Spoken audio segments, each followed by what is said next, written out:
जब से स्कूल में आया हूँ तब से 3 साल मेरे केवलकर सर ने भूगोल पढ़ाया। उनका भूगोल मुझे इतना अच्छा लगता था कि अभी मेरे को इतिहास से ज्यादा भूगोल समझ में आता है। मेरे को इतिहास से ज्यादा भूगोल में मार्क इसलिए आते क्योंकि केवलकर सर का समझाना इतना अच्छा था, वो इतने प्यार से पढ़ाते थे, इसलिए मैं इतना आगे बढ़ पाया हूँ। केवलकर सर के मार्गदर्शन मेरे को शुरू से ही 5वीं क्लास से होते आ रहे। केवलकर सर का मैं धन्यवाद करता हूँ। अभी कोटे sir, Thackeray sir, Sakre ma'am, in सबका रिटायरमेंट हुआ और मेरे को उतना दुख तब नहीं हुआ, पर अब केवलकर सर जा रहे तो मुझे बहुत दुख कर रहा है। अक्षर अक्षर शिकवून आम्हाला शब्दाचा अर्थ सांगितला. अक्षर अक्षर शिकवून आम्हाला शब्दाचा अर्थ सांगितला. कधी प्रेमाने तर कधी रागून जीवनाचा मार्ग दाखवला. कधी प्रेमाने तर कधी रागून जीवनाचा मार्ग दाखवला. ज्ञानाचे प्रकार अखंड दिवा तो जळतो. ज्ञानाचे प्रकार देण दिवा अखंड तो जळतो.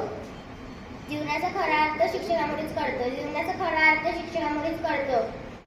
मुलांचे तर फारच आवडते आहे. 5वा वर्ग मला वाटतं 4-5 वर्षासाठी त्यांच्याकडे आहे आणि मुलं सतत त्यांच्याकडे घोळका करून उभे राहतात.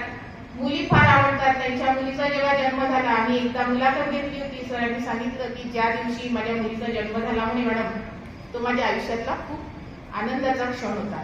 आणि तसंच इथे सुद्धा ते वर्गामध्ये सगळ्या मुलांमध्ये फिक्स होऊन, म्हणजे आपला वर्ग म्हणजे जणू काही स्वर्गच आहे असं त्या मुलांच्या भोवताल राहतात. आणि मुलंही सर सर आले नाही की लगेच केवतकर सर नाही आले का, ते मुलांना खूप सर आठवणीतले आहे.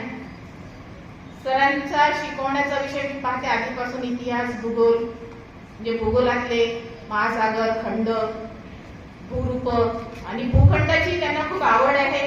भूरूप त्याचे एक धनी आहे असं म्हणायला काही हरकत नाही.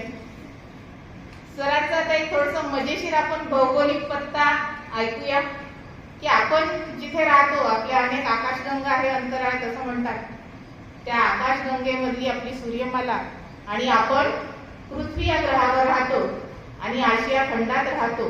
भारत देशात